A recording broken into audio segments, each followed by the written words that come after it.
کہ ایک انصاری صحابی ہے، وہ بارگاہ رسالت میں حاضر ہوئے، فرمایا یا رسول اللہ میں تنگ دست ہوں، کچھ عطا فرما دیجئے۔ میرے آقا نے ارشاد فرمایا بتاؤ تمہارے گھر میں کیا ہے؟ وہ صحابی عرض کرتے یا رسول اللہ میرے پاس ایک چٹائی ہے جس پر میں آدھا بچھاتا ہوں اور آدھا اس کو اوڑھ لیتا ہوں، اور فرمایا کہ میرے پاس میں ایک پیالہ ہے۔ میرے آقا نے فرمایا جاؤ ان دونوں چیزوں کو لے کر آ جاؤ۔ وہ صحابی گھر تشریف لے گئے، حکم کے مطابق دونوں چیزوں کو لے کر بارگاہ رسالت میں حاضر ہوئے۔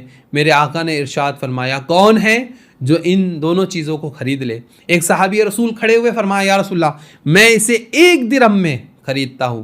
پھر میرے آقا نے ترغیب دلائی، فرمایا کوئی اور ہے جو اس سے زیادہ اس کی قیمت دے سکتا ہے؟ جب میرے آقا نے یہ ارشاد فرمایا تو ایک اور صحابی کھڑے ہوئے، فرمایا یا رسول اللہ میں اس کے 2 درہم دوں گا۔ جب ان صحابی نے 2 درہم کہا تو میرے آقا نے ان صحابی کو وہ دونوں بھی چیزیں عطا کر دی، اور وہ جو 2 درہم تھے اس شخص کو دیے جس کا وہ ساز و سامان تھا، اور کہا کہ جاؤ ایک سے اپنے گھر کے سامان کا کھانے کا انتظام کرو، اور ایک سے لوٹتے وقت بازار سے ایک کڑاڑی خرید کے لے کر آنا۔ وہ صحابی اٹھے، بازار گئے، بازار سے گھر کے لیے کچھ سامان خریدا کھانے کا، اور گھر میں دے کر واپس ہوتے ہوئے انہوں نے بازار سے ایک کڑاڑی خریدی اور بارگاہ رسالت میں حاضر ہوئے۔ میرے حضور کی بارگاہ میں جب وہ شخص کڑاڑی لے کر حاضر ہوا تو اپنے دست اقدس سے خود رسول اللہ نے اس کے اندر دستہ لگایا، فرمایا وہ کڑاڑی دیتے ہوئے اس صحابی کو کہ لو یہ کڑاڑی اور جاؤ جنگل، اس سے لکڑیاں کاٹ کے بازار میں بیچو، اور اس سے جو کمائی ہو تو پھر اس سے اپنے گھر کی خورد و نوش کا انتظام کرو۔ وہ صحابی اٹھے،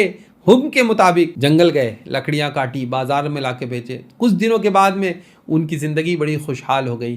یہاں پر نبی اکرم صلی اللہ علیہ وسلم نے ایک بہت اچھی تعلیم تمام امتیوں قیامت تک کے لیے دے دی کہ آپ کو بھیک نہیں مانگنا ہے کسی سے، بلکہ آپ کو محنت کر کے کمانا ہے، اور محنت کر کے جو کمائی ہوتی ہے وہ بڑی بابرکت بھی ہوتی ہے۔ اللہ کے نبی علیہ التحیۃ و ثنا فرماتے ہیں کہ اوپر کا ہاتھ بہتر ہے نیچے کے ہاتھ سے، تو ہمیں اوپر والا ہاتھ بننا، یعنی دینے والا ہاتھ ہمارا ہونا چاہیے، نہ کہ منگنے والا ہاتھ ہونا چاہیے۔ آج ہم دیکھتے ہیں کہ ٹرین میں لکھا ہوتا ہے بھکاریوں کو بڑھاوا نہ دے۔ دیکھیے نا 1400 سال پہلے نبی اکرم صلی اللہ علیہ وسلم نے اس چیز کی طرف توجہ دیا، لیکن ہم اپنے معاشرے کی طرف نظر کرتے ہیں تو ہم دیکھتے ہیں کہ گلیوں میں گھومنے والی عورتیں نہ جانے کیوں برقع پہن کے گھوم رہی ہوتی ہے اور گھر گھر جا کے مانگتی ہوئی نظر آتی ہے۔ مسجد کے باہر بیٹھنے والے وہ ہمارے ہی لوگ ہوتے ہیں کہ کوئی اور ہے؟ درگاہوں پہ بیٹھنے والے کیا وہ ہمارے ہی لوگ ہیں یا کوئی اور ہے؟ ہمیں سمجھ میں نہیں آتا۔ جو اسلام ہمیں رزق حلال کمانے کی ترغیب دلا رہا ہے، محنت سے کمانے کی ترغیب دلا رہا ہے، پھر لوگ کیوں بھیک مانگتے ہوئے نظر آ رہے ہیں؟ یہ ایک لمحہ فکریہ ہے، اس پر سوچنے کی ضرورت ہے کہ ہمارے معاشرے کے اندر یہ تمام تر برائیاں کہاں سے تشریف لے آئی۔ نبی اکرم صلی اللہ علیہ وسلم کی تعلیمات تو یہی ہے کہ ہم رزق حلال کمائے اور اس سے کھائے، خود بھی کھائے اور اپنے بچوں کو بھی کھلائے۔ بارگاہ رسالت میں صحابہ اکرام کا جمع غفیر ہے، بیٹھے ہوئے صحابہ اکرام، ایک شخص کو دیکھا صحابہ نے جاتے ہوئے، وہ بڑا قوی ہیکل تھا، یعنی جسمانی اعتبار سے بڑا مضبوط شخص تھا۔ جب وہ